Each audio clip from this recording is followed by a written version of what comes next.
l'histoire de l'épisode 44 de la saison 1 de Dinosaur King. On retrouve la D-Team emmenée par Spike sur un site archéologique où a été retrouvé un fossile presque complet d'un Fukuisaurus. Ils doivent l'apporter au professeur Owen qui se trouve à Kyoto. Une fois là-bas, Spike et Owen se retrouvent gaiement et sans aucune discrétion, les deux vont être à fond pour aller voir des geishas. Patrick est également là et va rester avec les hommes. Lors du transfert de fossiles, une capsule tombe et fait apparaître un dinosaure. Les enfants n'arrivent pas à joindre les trois hommes qui profitent du bon temps. Entre temps, on apprend que les dinosaures volent des bijoux. Sur l'île du Gang Alpha, Helga fait passer des examens de mathématiques à Ursula, Xander et Ed, mais d'une manière électrisante. Le Dr Z remarque l'apparition d'un nouveau dino à Kyoto où il y a des geishas et comme un heureux hasard, le dos du Dr Z ne lui fait plus mal. Rod et Laura vont prendre part à l'aventure. Une femme nommée Shino s'entraîne à devenir une parfaite geisha, cependant elle est maladroite et sa formatrice lui dit qu'elle n'est pas faite pour ça. Elle finit par pleurer de toutes ses larmes dehors et est perturbée par la D-Team. Un Fukuisaurus arrive derrière elle et lui vole son épingle. Les enfants lui courent après mais il a disparu. Shino se présente et exprime son envie d'abandonner son rêve.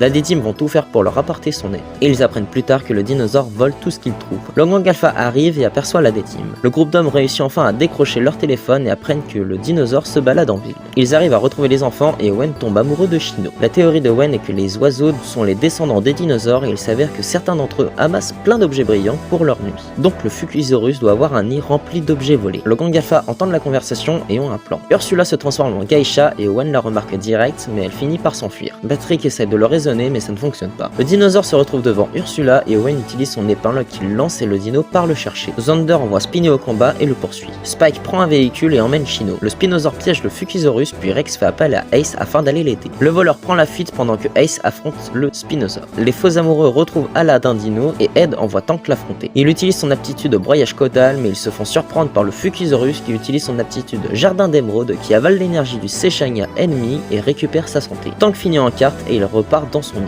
Selon les théories, l'endroit le plus bruyant serait le pavillon d'or et c'est exactement là-bas que le dinosaure se trouve. Le groupe le voit et Max y va en toute discrétion pour retrouver l'épingle de Shino. Le Gang Alpha se retrouve là aussi et Spiny attaque le bâtiment. Rex envoie Ace à l'affronter et semble avoir encore peur de l'eau. Le dinosaure se défend en utilisant son aptitude qui met Spiny hors jeu. Max redonne l'épingle à Shino mais le dinosaure revient le chercher. Mais Shino préfère lui redonner. Rod de Laura arrive avec Terry et il utilise son aptitude explosion volcanique. Le dino finit par redonner l'épingle à Shino et se fait mettre KO. Shino récupère sa carte mais la D-Team la protège en envoyant le champ avec Ace contre Terry. En utilisant l'aptitude bazooka tonnerre, ils mettent hors jeu le tyrannosaure. Shino prend conscience de son avenir et finit par devenir une véritable geisha. Elle remercie avant tout à Max mais c'est aussi grâce au Fukuisaurus. Owen continue son numéro de charme qui agace tout le monde dans la bonne humeur. Le Dr Z se trouve seul dans les rues et voit enfin sa toute première geisha qui lui fait peur car il s'agit d'Ursula avec un maquillage complètement raté.